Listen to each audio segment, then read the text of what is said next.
प्यारे बच्चों, आज आप लोगों को चौथी poem from an elegy written in a country churchyard पढ़ाने चल रहे हैं।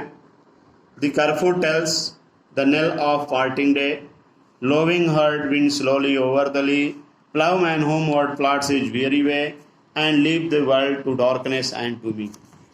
ये थॉमस ग्रे गांव के चर्चयार्ड कब्रिस्तान में खड़ा है और वहाँ पर वह जो है कब्र में दफनाए गए अपने पूर्वजों को देख करके जो है उनके ऊपर ये कविता लिख रहा है।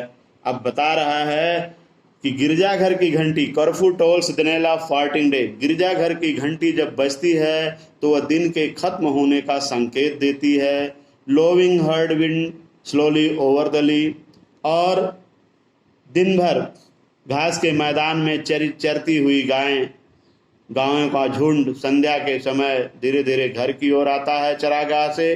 Ploughman homeward plods his weary way, और दिन भर का थका हुआ हलवाहा अपने घर के रास्ते पर चल देता है जब गिरजाघर की घंटी को सुनता है। And leave the world to darkness and to me, और इस अंधेरे संसार को और मुझे छोड़कर सभी लोग चले जाते हैं। लेकिन उसके कहने का मतलब यह है कि संध्या की घंटी को सुनकर गायें अपने घर की ओर चल देती हैं, हलवाहा दिन भर काम किया हुआ किसान अपने खेत से घर की ओर चल देता है। लेकिन इस अंधेरी कोठरी में, कब्रिस्तान में जो हमारे पूर्वज लेटे हुए हैं, इनको कुछ पता नहीं चल रहा है, ये हिलडुल नहीं रहे हैं। बीनीथ दोज रज्ड इल्म दैट यू ट्रीज सेट, उस सदाबहार के वृक्ष की छाया में, उबड़ खाबड़ सदाबहार वृक्ष की छाया में, where heaves turf in many mouldering heaps, जहां पर मिट्टियों का ढेर टूट टूट करके ढेर सारे ढेरों में बदल रहा है। Each in his narrow cell forever laid, प्रत्येक व्यक्ति the rude forefathers of hamlet sleep, प्रत्येक अनपढ़ हैमलेट गांव के अनपढ़ पूर्वज अपनी उस संकीर्ण कोठरी में लेटे हुए हैं। उनको इन सारी चीज़ों का कुछ अता पता नहीं है।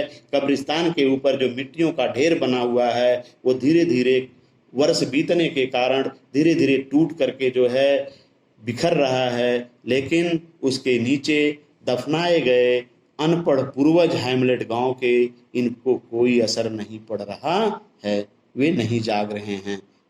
The breezy call of incense breathing morn, सुबह की सुहावनी ठंडी हवा, सुबह की सुहावनी ठंडी हवा, swallow twittering from its straw built shed, और अबाबिल पक्षी का अपने घास के तिनके से बनाए गए घोंसले से चहचहाना, कॉक्सरिल क्लैरियन, मुर्गे की तीखी बॉब, आर इकोइंग हॉर्स, या गूंजती हुई तुरहियां, no more shall rouse them from their lowly bed, ये उन्हें उनके नीचे के बिस्तर से, निम्न बिस्तर से नहीं जगा पा रहे हैं।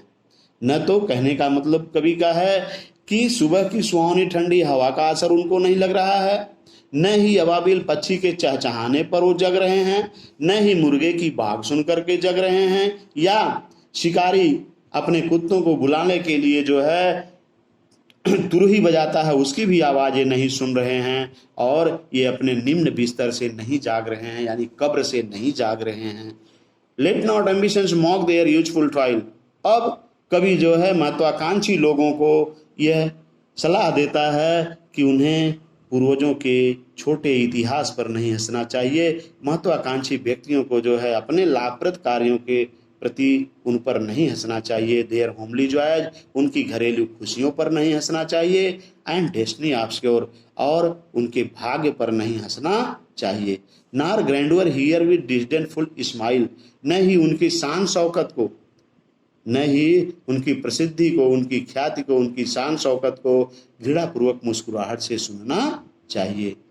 The short and simple annuls of the poor, छोटा और साधारण इतिहास, गरीबों के उस छोटे और साधारण इतिहास को घृणापूर्वक मुस्कुराहट से नहीं सुनना चाहिए, यानी उनके छोटे और साधारण इतिहास पर महत्वाकांक्षी लोगों को हंसना या मुस्कुराना नहीं चाहिए।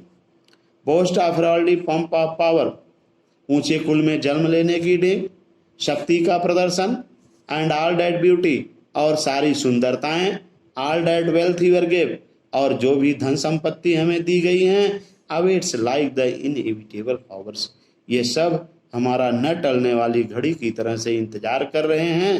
The path of glory lead, लोग प्रशंसा के रास्ते पर बढ़ते हैं, बट टू द ग्रेव, लेकिन कब्र की ओर ही बढ़ते हैं।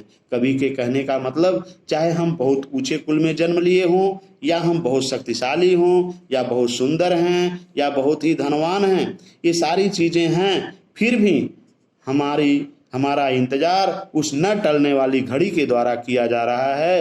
वो न टलने वाली घड़ी क्या है? मृत्यु है, उसके द्वारा किया जा रहा है। हम दिन प्रतिदिन प्रसिद्धि के रास्ते पर बढ़ते हैं, ख्याति के रास्ते पर बढ़ते हैं, लेकिन ये रास्ता हमें कब्र की ओर ले जाता है। धन्यवाद। इस पैरे को आप पूरे पोएम को पढ़ लेंगे, जहां नहीं समझ में आया होगा फिर पूछ लेंगे, फिर पढ़ाया जाएगा।